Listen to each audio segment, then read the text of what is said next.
Hey everyone, I just finished my spoken reading of the entire Bible, essentially creating my own audiobook, and I wanted to share some reflections as well as talk about where this channel is headed next. This was my second time reading the Bible cover to cover, and my first time doing it out loud. I finished my first full read through in October of 2024. Technically, I had pieced together the whole Bible by the time I was around 19, just from being raised in church and reading sections in different orders, but I can't say with absolute confidence that I read every single verse back then. So this project is the second time I know for certain that I've read the entire thing, and the first time I've spoken every word aloud. I started recording this series in April of 2025 and finished at the end of November. At first, the reading was enjoyable, but felt like a bit of a chore. But after about 2 months, I made the decision to read for about an hour every day, partly to get ahead so I could work on other Bible-related projects, and partly because I genuinely began to love it. Before long, it became the most fulfilling and enjoyable part of my day. I found myself looking forward to it and wanting to read more and more. Now I know how this can come across. It's easy to hear someone say, "I just love reading the Bible," and think, here we go, another one of these guys. And I totally get it because I was never that person before. Honestly, I don't think this sudden desire is just a natural good inclination on my part. I think it grew out of accountability, even if only 2 or 3 people were consistently watching, which were my parents and a close friend. And I also have to admit that part of me wondered whether some of this enjoyment was tied to ego, the feeling that others might think I'm especially wise or holy for loving Scripture. But as I kept reading, Romans 1:11 through 12 really helped me.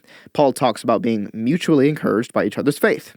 And that reminded me that God designed us to strengthen one another in exactly this way. If my consistency encourages someone else, that's not pride. It's how God intended the body to function. And on top of that, I know any good desire I have isn't ultimately from myself. And I don't fully understand every implication of the idea that all good things come from God, and maybe we're not meant to. But holding on to that truth keeps us humble, and as Scripture repeats over and over, God opposes the proud but gives grace to the humble. There were also practical benefits to reading out loud. I know there are many audio Bibles out there that are much higher quality than mine, but part of this project was to improve my workflow and get more comfortable speaking to a camera. Even though I was just reading Scripture, my articulation, pronunciation, and verbal flow have improved noticeably, and that's been extremely helpful for teaching lessons in my music career. I've also seen how simply being in Scripture constantly encourages others. My own experience has reinforced a well-known truth. When we examine the Word daily, it becomes more natural to pray constantly, not by necessarily bowing our heads every moment, but by staying in continual communication with God, learning to see the world as He sees it, and act accordingly. Reading the entire Bible in a relatively short time also gave me some big picture takeaways. There's no way for me to remember every detail. I'm sure I couldn't recite certain Old Testament stories or explain every minor character without rereading, but what I've gained is a stronger grasp of the overarching story. It's kept me humble. I'm aware of the many theological positions people draw from Scripture, and while I have my own leanings, I've spent this year listening to commentaries and debates from all sides. I've tried to read the Bible without forcing it through any particular lens. That didn't drastically change my views, but it did deepen my appreciation for how complex Scripture is. Understanding the entire Bible in its full context is incredibly difficult, and trying to reconcile the divine mysteries God has revealed to us is impossible with our finite minds.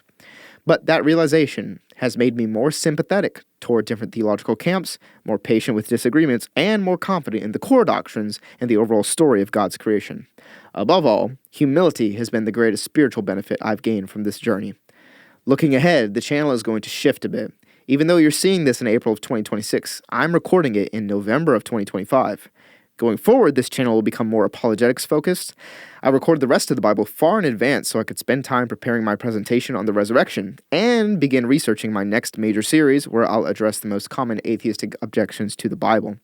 That series will go book by book, digging into manuscripts, textual questions, and interpretations, evaluating which views seem more or less reasonable to different people.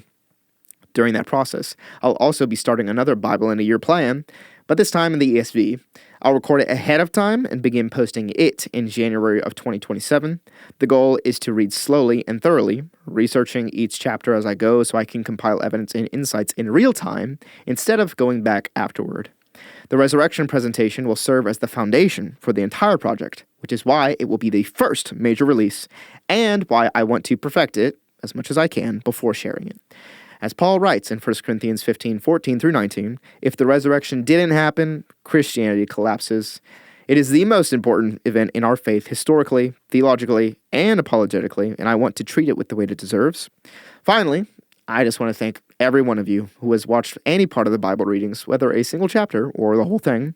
Every comment or message about it being helpful has encouraged me more than you know, and this has truly been a mutually beneficial experience.